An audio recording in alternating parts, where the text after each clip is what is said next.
Okay, you ready? I'm ready. Okay. All right, well, hello, Mom. Welcome. Hello, Bret. Welcome to your interview. How are you feeling today? Well, I'm a little nervous because I have no idea what you're doing.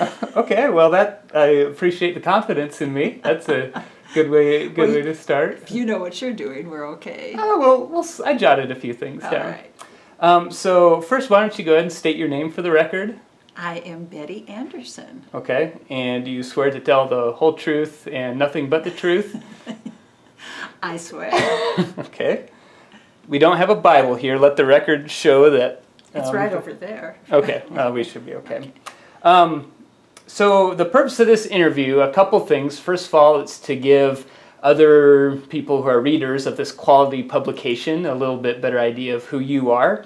And then I also wanted you to have an opportunity to demonstrate what a good fit you are to come on this trip. Because others might say, well, she just got to come because, you know, she's his mom. But I want to show that you are the ideal candidate for this position on the back of my bike. All right. Does that sound okay? It sounds good. Okay. First, let's just start by looking at your resume. My resume here. You didn't bring a resume? No, I didn't bring a resume. What, are you retired or something? I'm retired. Semi-retired. Oh, I thought you'd been around quite a while. Yeah. A lot recently. All your life. Yeah. Huh, interesting. Okay. Well, let's... You don't remember life without me, do you? Yeah, I guess not. No. Hey, who's asking the questions here? Well, let's just start with a nice, easy category that I like to call childhood grievances, where you get an opportunity to answer for all the ways that you wronged me during my childhood. Oh, all right. Okay. This sounds real good. Yeah. So you may have known that the name you picked for me was Bret Randall Anderson. Uh-huh. And because of the name that you chose, it meant that my initials spell a lady's undergarment. Now, I've had to bear this burden for decades of my life, and I've come down to 3 possibilities for why you would have chosen this name. Number 1, it's like a boy named Sue situation, and you chose it for something to kind of help me be tougher and stronger. You knew I'd have to overcome it to be successful. Number 2 is because it means good in Swedish, and you knew how much my Swedish heritage would mean to me. Or 3, you just had no idea that that was what it spelled. And just a reminder, you are kind of under oath here. We realized what it spelled, and we just thought of B. It means good in Swedish, and we definitely wanted to give you your dad's middle name, and we decided, so what? So Okay. we knew it meant good in Swedish, and we knew that you'd be able to embrace that and grow up to love it. Okay, well, well, it appears that's actually the only thing I have in the childhood grievances category, so I guess let the record state that she was a really, really good mom, if that's, yeah, maybe this is incomplete or something, but that's all I have. Well, that's pretty good. Okay, well, let's move on to talk a little bit about the song that's the subject of my trip. Again, I want you to demonstrate your acumen and how well you know everything about this trip. Okay. So first of all, who is the original composer of Ive Been Everywhere? Oh, yeah, hang on. Hank Snow.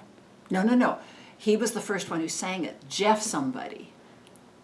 That's very good. Is that close Jeff enough? Mack. Okay. We will accept that. And what country was Jeff Mack from? I think Australia. Very good. All right. Phew. That's pretty good. At least you got the first name. I'm impressed by that. So you mentioned Hank Snow was the original singer of the version I'm doing. What province or state was he from? Nova Scotia. Very good. And what year did he perform I've Been Everywhere? Ooh.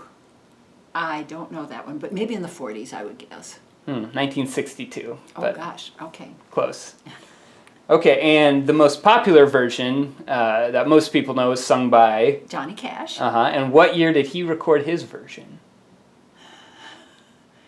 1969. 1996. Well, I just turned my numbers. Do you around. have number dyslexia? Yes, I do. Oh, I'm sorry. Let the record show that my mother has a disability that she's fighting through and still persevering. So I'm very proud of you.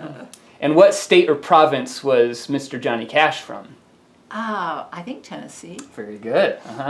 All right. So you've proven that you know a lot about this song. That's pretty impressive. A little bit. So a little bit more to demonstrate your ability to be helpful along this trip. What would you say is the fastest time you've ever completed a tire change? Just as fast as the slowest time. Never done it. So would you say infinity? Is that the answer? Yeah, that sounds good. Okay, I can respect that. Now imagine this situation that Annie and I are both on the edge of the cliff, and you have the opportunity, and you can only save one of us. Which one of us do you save? Bret. Okay, and would you like to explain your logic there? Because if you save me, you have nothing to ride back into town or anything. I can walk. Okay, so... And you can walk with me. Oh, okay, interesting. I thought I was going to get you on that one, but Yeah, no, no. you've demonstrated quite a bit of logic to answer that Okay, one yeah. well, I think. Good answer, boy. So, in Canada, there's this city that doesn't exist anymore that begins with an O. Would you please give me the correct pronunciation of this place? Mbabika. Once more. Mbabika.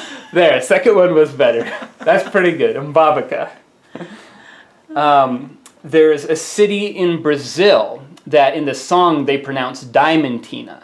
Would you like to give the Portuguese pronunciation of this place? Yeah, I don't know if I know the whole thing, but I know it starts with a J. Diamantina. Yeah. Diamantina. Okay. That's pretty good. Yeah. I'll let that one. And I know you've heard me say at least 3 of these recently. I want you to see if you can name the Spanish words that I know that mean inner tube. You heard them about a couple weeks ago. Because if I'm incapacitated and we're in a Spanish-speaking country and I somehow switch to a tube-style tire... The Spanish word for inner tube. There's 3 of them I mentioned. Donut. Maybe just tube with an O on the end. Tubo. I'll accept that. La tripa? Oh yeah, la tripa. Like intestine? The stomach intestine, yes. And yes. la cámara. La what? Cámara means like chamber. Okay. So, are you taking notes? Did you bring anything? I didn't think we no were resume, nothing to... I didn't think we were going to any Spanish-speaking places Okay. in Iowa. Okay, well, I mean, you never know. The roads can take you some unexpected places. Early in my trip, I had a mechanical issue on my way back from Alaska. Can you tell me where I discovered that issue and what was the issue? It was something with your bearings. Mm-hmm. You were pretty close to Doug and Janet's out in Trout Lake. It must have been, because you got them fixed there, I believe. No. Vancouver? Alaska? No. The Yukon Territory. Okay. Well, it's kind of over. Depends on which way Yeah, we're yeah. We could start arguing about which way is left and right Yeah. here too, couldn't we? Well, I hope your kindergarten teacher taught you that. Yeah, I would too. So let the record state that she was my kindergarten teacher. Thank you. I have an iconic picture on this trip of me kissing Annie in front of a statue. Do you remember what song place that was? That's in front Sarasota. of? Sarasota. Very Florida. good. Yeah, you were ready for that Yeah. one, weren't you? Okay. You've demonstrated good knowledge about this trip, about the song and everything. Now I want to ask some questions that really get down to expose the depth of your character. So, are you ready for this? I hope so. Do you need a water? No, Are you I okay? think I'm all right. Okay. First one, is the question that I think really exposes what somebody is at their core. And that question is, what is your favorite breakfast cereal? Raisin Bran. Raisin Bran. Like, what's the logic there? Can you explain that to me? The raisins are very sweet. Uh-huh. And you And think chewy. that, and like, do you think they're healthy? Mm-hmm. Okay. Well, if you take away the sugar, probably. Okay. Raisin Bran. I thought I knew that, but I mean, Yeah. I'll let the record just state you can take from that what you will. I'm not going to, this isn't an editorial piece. Okay, do you believe there's other intelligent civilizations within the Milky Way galaxy? No. You don't. Okay, and what's your reasoning there? I just had to pick an answer, and you told me to pick an answer. So no, I haven't talked to anyone out there, so that's my reason. Okay, that's solid. No one's tried to talk to me, and they know I like to talk, so Okay. yeah. Have you tried presenting yourself in a more friendly manner? No.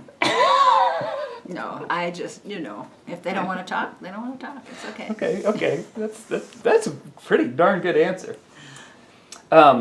If there was intelligent life here on Earth, disguising itself as a common food condiment, what condiment do you think that intelligent life would be disguising itself as? Ketchup, because it's the most common. Ketchup. Yeah. Well, the correct answer was mayonnaise, but Oh. that's a Who pretty says good that's answer. correct? Well, it's just it's on the sheet. It must be right. So. We don't believe everything you read, Bret. Well, it's on the internet. Oh. Well, don't believe everything on the internet either. Except for the quality content at everywhereman.me and on Yes. ADV Writer as well. Correct. Sorry, I'm kind of a sellout these days, if you haven't noticed. What is your opinion on self-driving car technology? Oh. It'd be kind of hard for me to do that. I kind of like to be the one driving whatever I'm riding in. Mm-hmm. And I'd kind of like to have another person in the other one. It'll probably get to the place where it's okay, but I'm hesitant. What makes you hesitant? Can you put your finger on that?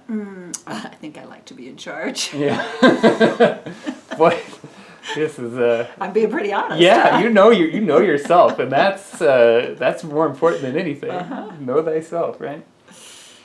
Okay. Another important question: if I were immediately transformed into a hot dog, and you knew there was no chance of me ever getting turned back to me, what do you think the most benevolent thing would be to do to me? Would you eat me, put me in the freezer, like in some sort of like sealed glass case? What do you think would be the best way to handle that situation? I'd make a nice little basket for you, like we used to have for Grant's models, a nice little basket. I'd line it with something nice and warm, and then I'd put that case over it so that you would not rot away. Okay. Any like side dishes with it too? No, just a lot of soft stuff for you to lay on. Okay. Nice soft cloth. Gosh, that's a really good answer. This is really a silly question. You're basically killing this interview, though. Well, I've come to the end of my list, so basically I just have one more question. It's a multiple part question, and that question is, do you know how much I love you and care for you and how excited I am to have you with me on this journey and how much I look up to you? Do you know those things? Well, you're going to make me cry. Yes, I do. And I am thrilled to go with you, Bret. And honored that you asked me. And I can't wait. We're going to have so much fun. We are. It's going to be a real adventure. It's going to be a great time together. And I just feel like I can't believe you asked me, because this is really your trip, your baby, and you've done so much. I'm so proud of everything you've done on the trip, and now you're inviting me to go along. There's no way I would say no. But I'm your baby, so by the transitive property of equality, this is your trip, because the trip is my baby. All right. I'm not sure about that logic. But you know what? Let's go with it. Let's do it. Let's do it. Okay. So, all right. We'll work on the high five. We'll have to keep working on that. Okay. See you guys on the road.